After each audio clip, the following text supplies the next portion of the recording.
नमस्ते दोस्तों। आज के इस कमाल के एक्सप्लेनर में हम एक ऐसे टेक ट्रिक को डिकोड करने वाले हैं जिसने लिटरली सबका ध्यान खींचा है। जरा सोचिए, एक ही व्हाट्सएप अकाउंट और वो भी एक ही समय पर दो अलग अलग स्मार्टफोन्स पर चल रहा हो, बिना किसी लॉगआउट के बिल्कुल एक साथ। आज की हमारी ये चर्चा इसी शानदार तकनीक की गहराइयों को समझने के लिए है। तो चलिए पूरे उत्साह के साथ सीधे इसमें गोता लगाते हैं। चलिए जल्दी से देख लेते हैं कि आज हम क्या क्या कवर करने वाले हैं। हम बात करेंगे इस एक अकाउंट और दो फोन के कॉन्सेप्ट की, डिवाइसेस को लिंक करने के प्रोसेस की, चैट्स और मीडिया कैसे सिंक होते हैं और आखिर में अकाउंट्स के बीच स्विच करने का तरीका।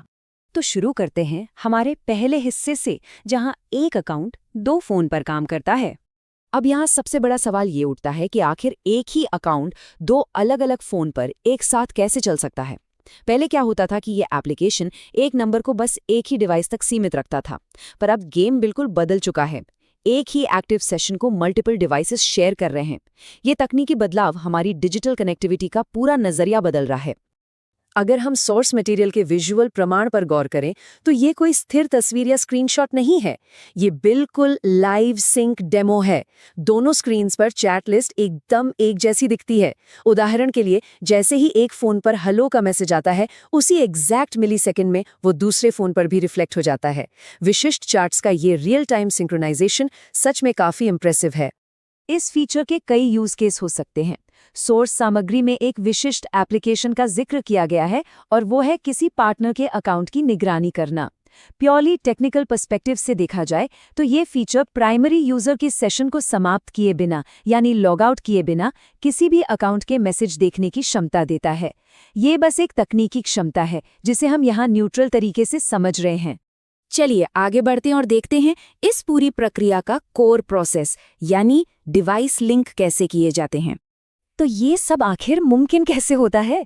सबसे पहला स्टेप, दूसरे फोन पर, जिसे हम सेकेंडरी डिवाइस कहेंगे, सेटिंग्स ओपन करनी है। प्रोफाइल के ठीक बगल में एक छोटा सा प्लस का साइन दिखेगा। उस पर टैप करते ही ऐड अकाउंट का ऑप्शन मिल जाएगा। बस उसे सिलेक्ट करना है और स्क्रीन पर आने वाले एग्री एंड कंटिन्यू बटन पर टैप कर देना है। काफी सिंपल है। पर असली ट्विस्ट तो अब आता है। नॉर्मली हम यहाँ फोन नंबर डालते हैं, राइट?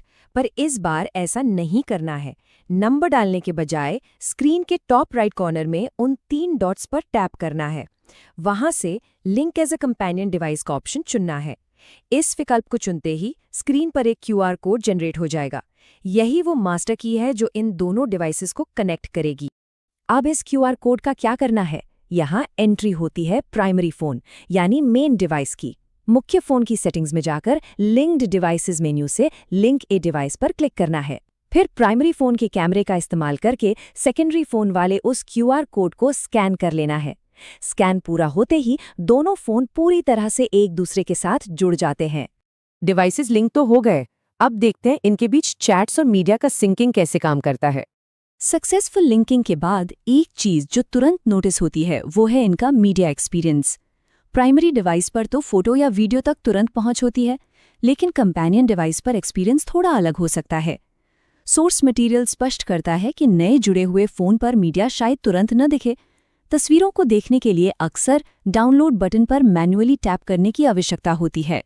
ये डेटा को सुरक्षित रूप से सिंक करने का एक तरीका है। और हाँ, इस पूरी प्रक्रिया की टाइमलाइन से साफ है कि इसमें थोड़ा सा वक्त लगता है। पहले सेकंड में QR कोड स्कैन होता है, लगभग 10वें सेकंड तक इनिशियल सिंकिंग प्रोसेस शुरू हो जाता है और पूरी चैट हिस्ट्री सेकेंडरी फोन पर आने में करीब 60 सेकंड तक का टाइम लग सकता है। इसलिए सिस्टम को सारा डेटा लोड करने के लिए एक छोटी सी प्रतीक्षा अवधि देना जरूरी है। अब आते हैं आज के हमारे आखिरी और सबसे इंटरेस्टिंग हिस्से पर, अकाउंट्स के बीच स्विच करने का तरीका।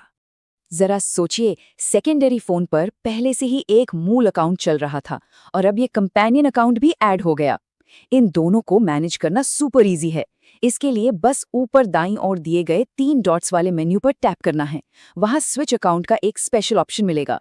इसे चुनते ही बिना किसी अकाउंट को लॉग आउट किए ओरिजिनल और कंपेनियन अकाउंट के बीच तुरंत टॉगल किया जा सकता है। ये लिटरली एक ही फोन में कई सक्रिय प्रोफाइल्स को आसानी से संभालने की अविश्वसनीय शक्ति है। तो इन सभी तकनीकी पहलुओं को समझने के बाद एक बड़ा विचार उत्तेजक सवाल हम सबके सामने है। इस तरह के निर्बाध मल्टी डिवाइस फीचर्स हमारी डिजिटल गोपनीयता और कनेक्टिविटी के भविष्य के लिए क्या मायने रखते हैं। एक ओर तो ये अभूतपूर्व सुविधा और जुड़ाव दे रहा है, पर दूसरी ओर ये डिजिटल डिवाइस मैनेजमेंट के नए पहलू भी खोल रहा है। चलिए इस एक्सप्लेनर को इसी सोच के साथ यहीं पूरा